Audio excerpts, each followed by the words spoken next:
মদিনার তপ্ত দুপুর, উত্তপ্ত বালু আর খাঁ খাঁ করা রোদে চারপাশ নিস্তব্ধ। এমন সময় মদিনার রাস্তার মোড়ে এক ব্যক্তিকে দেখা গেল, যিনি যন্ত্রণায় ছটফট করছেন। তার অপরাধ কি ছিল জানেন? তার অপরাধ ছিল তিনি জ্ঞান অর্জন করতে গিয়ে নিজের উপার্জনের পথ বন্ধ করে দিয়েছিলেন।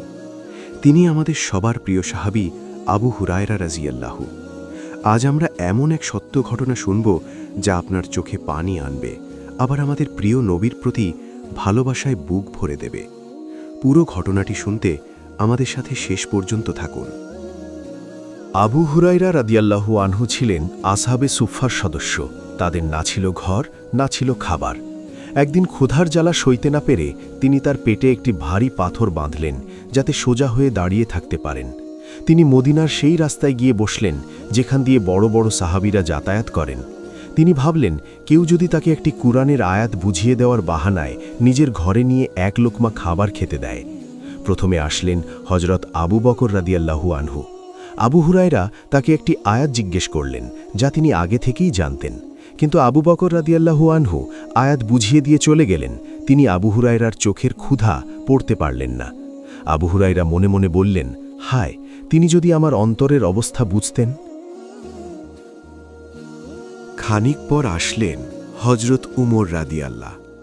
আবু হুরায়রা আবার একই কৌশল অবলম্বন করলেন। একটি আয়াত জানতে চাইলেন। উমর রাদিয়াল্লাহ অত্যন্ত সুন্দরভাবে আয়াতটি বুঝিয়ে দিয়ে তার গন্তব্যে চলে গেলেন। আবু হুরায়রা একা দাঁড়িয়ে রইলেন। ক্ষুধার জ্বালায় তার পৃথিবী অন্ধকার হয়ে আসছিল। তিনি ভাবছিলেন, আজ কি তবে না খেয়েই রাত কাটাতে হবে? তার চোখ দিয়ে অশ্রু গড়িয়ে পড়ল। তিনি আল্লাহর কাছে মনে মনে সাহায্য চাইলেন। ঠিক সেই মুহূর্তে দূর থেকে এক নুরানি চেহারা ভেসে উঠল। তিনি আর কেউ নন, স্বয়ং রহমতুল্লিল আলামিন হযরত মুহাম্মদ সাল্লাল্লাহ। তিনি আবু হুরায়রার কাছে এসেই তার মুখের দিকে তাকিয়ে মুচকি হাসলেন। নবীজি তার মনের কষ্ট বুঝে ফেললেন। তিনি বললেন, হে আবু হুরায়রা, আমার সাথে আসো। আবু হুরায়রার মনে হল তিনি যেন নতুন জীবন পেলেন। তিনি নবীজির পেছনে পেছনে তার ঘরে গেলেন। সেখানে গিয়ে দেখা গেল এক পেয়ালা দুধ রাখা আছে। নবীজি জিজ্ঞেস করলেন, এই দুধ কোত্থেকে এসেছে? বলা হল, জনৈক ব্যক্তি এটি উপহার পাঠিয়েছে। আবু হুরায়রা ভাবলেন, এখন বুঝি তিনি এই দুধ পান করতে পারবেন। কিন্তু নবীজি বললেন, আবু হুরায়রা, যাও, আসহাবে সুফফা সবাইকে ডেকে নিয়ে আসো। আবু হুরায়রার বুক কেঁপে উঠল। তিনি ভাবলেন, এই সামান্য এক পেয়ালা দুধ দিয়ে এত মানুষের কি হবে? আমি কি এক ফোঁটাও পাব? কিন্তু আল্লাহর নবীর আদেশ বলে কথা। তিনি একে একে ৭০ জন ক্ষুধার্ত সাহাবীকে ডেকে আনলেন। তারা সবাই নবীজির ঘরের চারপাশে গোল হয়ে বসলেন।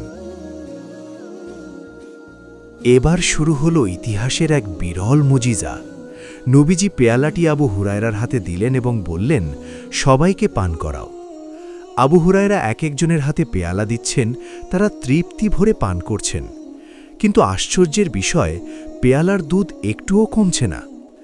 একে একে ৭০ জন সাহাবী পেট ভরে পান করলেন। শেষে কেবল নবীজি আর আবু হুরায়রা বাকি রইলেন। নবীজি হাসি মুখে বললেন, আবু হুরায়রা, এখন শুধু আমি আর তুমি বাকি, বসো এবং পান করো। আবু হুরায়রা পান করলেন। নবীজি বললেন, আরও পান করো। আবু হুরায়রা আবারও পান করলেন। শেষে তিনি বললেন, আল্লাহর কসম, যার হাতে আপনার প্রাণ, আমি আর এক ফোঁটাও পান করতে পারছি না। আমার পেট একদম ভরে গেছে।